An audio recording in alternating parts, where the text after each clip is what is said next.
ঠাকুর মা স্বামীজির শ্রীচরণে ভক্তিপূর্ণ প্রণাম জানিয়ে আজকের নিবেদন মাতৃ অনুধ্যান শ্রীমৎ স্বামী ভূতেশানন্দজি মহারাজ। শেষ পর্ব। গ্রামে তখনকার দিনে হিন্দু মুসলমানে পার্থক্য ছিল দারুণ। একে মুসলমান, তাতে নিম্ন পর্যায়ে, তার জন্য খাবার দেয়া হবে কোথায়? উঠানে? মা উঠানে দিতে দিলেন না, ঘরে বারান্দায় আমজাদকে খেতে দিলেন। কোনো রকম করে সেটা সকলে সহ্য করল। নলিনী দিদি উঠানে দাঁড়িয়ে দূর থেকে ছুঁড়ে ছুঁড়ে পরিবেশন করছেন, যেমন নিচু জাতকে আমরা অনেক সময় দিতে দেখি। মা দেখে বললেন, অমন করে দিলে মানুষের কি খেয়ে সুখ হয়? তুই না পারিস, আমি দিচ্ছি। তারপর মা যেমন করে ছেলেকে খাওয়ান তেমনি করে খাওয়ালেন। খাওয়া হয়ে গেলে মা যখন সেই লোকটির উচ্ছিষ্ট পরিষ্কার করছেন, তখন নলিনী দিদি আর সহ্য করতে না পেরে বলে উঠলেন, ও পিসিমা, তোমার জাত গেল। তখনই মা বলেছিলেন, আমার শরৎ অর্থাৎ শারদানন্দজি মহারাজ যেমন আমার ছেলে, এই আমজাদও তেমন আমার ছেলে। বিভূতি ঘোষ নামে মায়ের এক ভক্ত ছিলেন।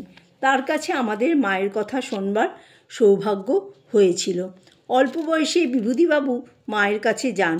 মাকে তিনি মা বলেই জানতেন, অন্যরকম নয়। তিনি বলছেন, একদিন কথা প্রসঙ্গে কোনো সময়ে বর্ণনা করতে গিয়ে মা বলেছেন, তখন আমার বিভূতিটি এত বছরের।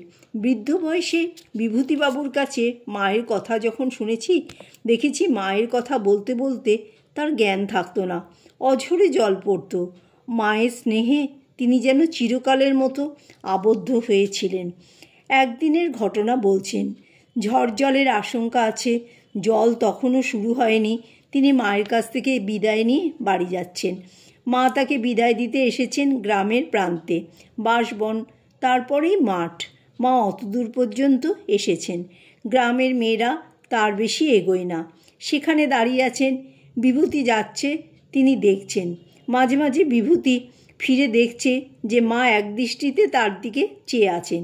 দেখে তার মনে হলো, আমি যতক্ষণ মায়ের দৃষ্টির ভিতর থাকব, মা তো ওইখানে দাঁড়িয়ে থাকবেন। সুতরাং তিনি ছুটতে আরম্ভ করলেন, যাতে তাড়াতাড়ি মায়ের দৃষ্টিকে অতিক্রম করে যেতে পারেন।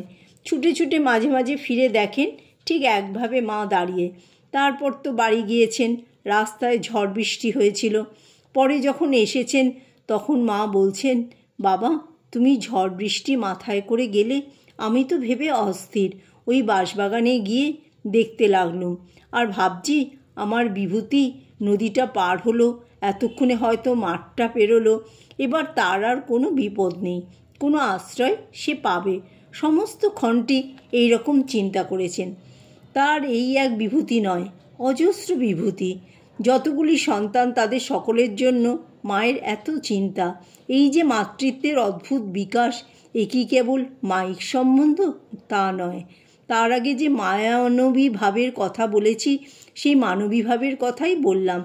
তিনি তার সন্তানদের ঐহিক এবং পারত্রিক দুটি দিক সমানভাবে দেখতেন। সব মাই স্নেহ দিয়ে লালন পালন করেন, কিন্তু সন্তানের চরম কল্যাণের ব্যবস্থা করবার সামর্থ্য তাদের থাকে না। শ্রী মায়ের সেই সামর্থ্যও ছিল এবং সেই সম্বন্ধে তিনি অবহিতও থাকতেন। একদিন কোনো ভক্ত বললেন, মা, তোমাকে যারা আশ্রয় করেছে তাদের কি মুক্তি হবে? মা বললেন, হ্যাঁ হবে, মুক্তি হবে। কিন্তু বাবা, একটি কথা, যদি এটি অনুভব করতে চাও তাহলে খাটতে হবে। মুক্তি হওয়া খুব বড় কথা নয়, সে তিনি ইচ্ছে করলে যেন হাতের মুঠোয় পৌঁছে দিতে পারেন। কিন্তু যদি অনুভব করতে হয় তাহলে খাটতে হবে। মা বলেছিলেন খাটতে হবে, এবং তিনি খাটিয়েও নিতেন।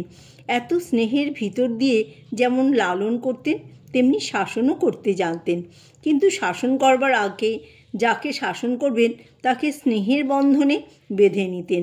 তার আগে শাসনের শব্দ একটিও মুখ দিয়ে বেরোতো না। এমনভাবে বেঁধে রাখতেন তার আর পালাবার পথ নেই।